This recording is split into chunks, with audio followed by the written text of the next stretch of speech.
بسم اللہ الرحمن الرحیم۔ السلام علیکم ورحمۃ اللہ وبرکاتہ۔ نحمد و نصلی علی رسولہ الکریم، اما بعد، فاعوذ باللہ من الشیطان الرجیم، بسم اللہ الرحمن الرحیم۔ ربی زدنی علما، رب اشرح لی صدری ویسر لی امری واحلل عقدۃ من لسانی یفقہوا قولی۔ آج ہم دیکھیں گے سونے اور جاگنے کی دعائیں، سونے سے قبل اور جاگنے کی بعد کی دعائیں۔ حضرت حذیفہ سے روایت ہے کہ نبی اکرم صلی اللہ علیہ وسلم جب رات کے وقت اپنے بستر پر تشریف لاتے تو اپنا ہاتھ داہنے رخسار کے نیچے رکھتے اور فرماتے، یا اللہ، میں تیرے نام سے مرتا یعنی سوتا اور زندہ ہوتا ہوں یعنی جاگتا ہوں، اور جب جاگتے تو فرماتے، اس اللہ کا شکر ہے جس نے ہمیں مرنے یعنی سونے کے بعد زندہ کر دیا یعنی جگا دیا، اور مرنے کے بعد اسی کے حضور حاضر ہونا ہے۔ اسے بخاری نے روایت کیا ہے۔ پھر حضرت حفصہ سے روایت ہے کہ رسول اللہ صلی اللہ علیہ وسلم سونے کا ارادہ فرماتے تو دایاں ہاتھ رخسار کے نیچے رکھتے اور 3 مرتبہ یہ کلمات پڑھتے، یا اللہ، جس روز تو اپنے بندوں کو اٹھائے گا اس روز مجھے اپنے عذاب سے بچائے رکھنا۔ اسے ابو داؤد نے روایت کیا ہے۔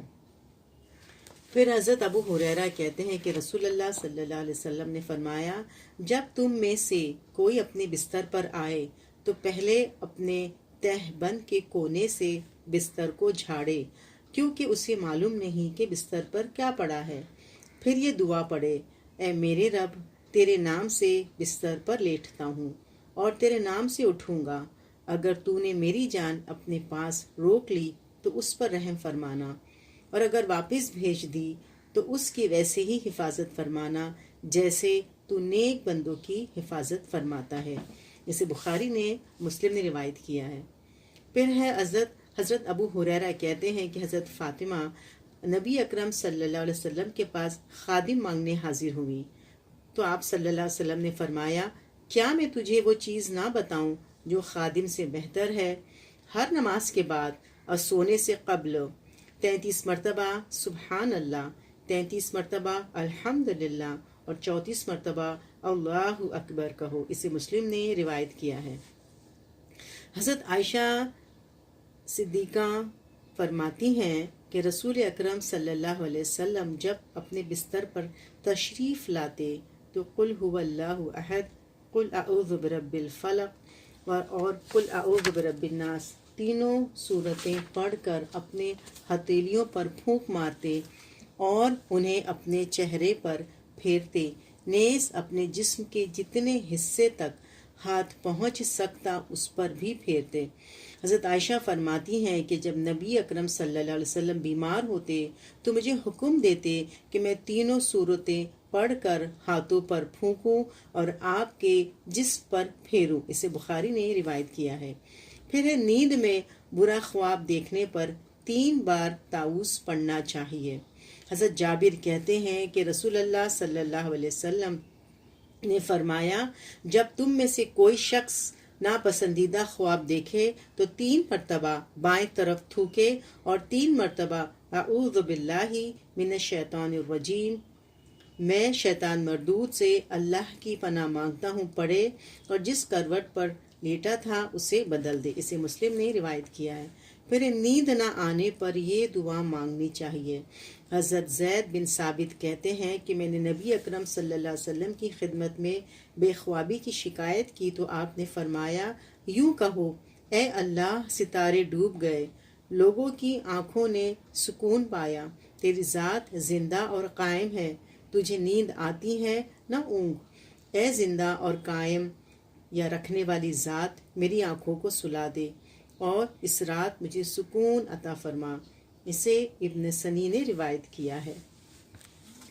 پھر طہارت سے متعلق دعائیں، بیت الخلاء میں داخل ہونے کی دعا۔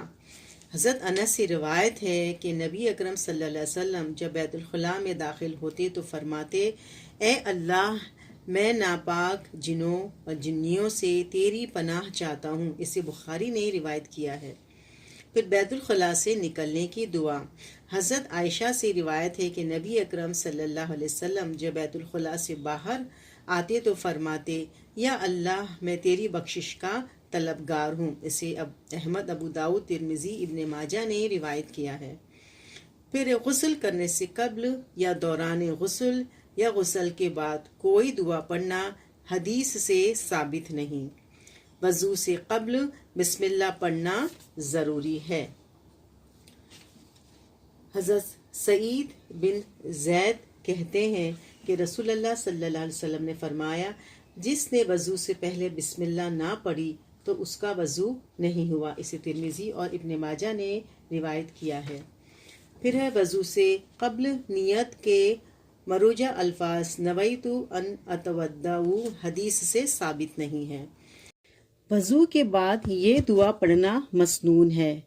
حضرت عمر بن خطاب کہتے ہیں کہ رسول اللہ صلی اللہ علیہ وسلم نے فرمایا، اگر کوئی شخص مکمل وضو کر کے یہ دعا پڑھ لے، میں گواہی دیتا ہوں کہ اللہ کے سوا کوئی معبود نہیں، وہ اکیلا ہے، اس کا کوئی شریک نہیں، اور میں گواہی دیتا ہوں کہ محمد صلی اللہ علیہ وسلم اللہ کے بندے اور اس کے رسول ہیں، تو اس کے لیے جنت کے 8 دروازے کھول دیے جاتے ہیں کہ جس سے چاہے داخل ہو۔ اسے احمد، مسلم، ابو داؤد اور ترمذی نے روایت کیا ہے، اور ترمذی نے اس دعا میں ان الفاظ کا اضافہ بھی کیا ہے، یا اللہ مجھے توبہ کرنے والوں اور پاک رہنے والوں سے بنا۔ پھر وضو کے دوران مختلف اعضاء دھوتے وقت مختلف دعائیں یا کلمہ شہادت پڑھنا احادیث سے ثابت نہیں۔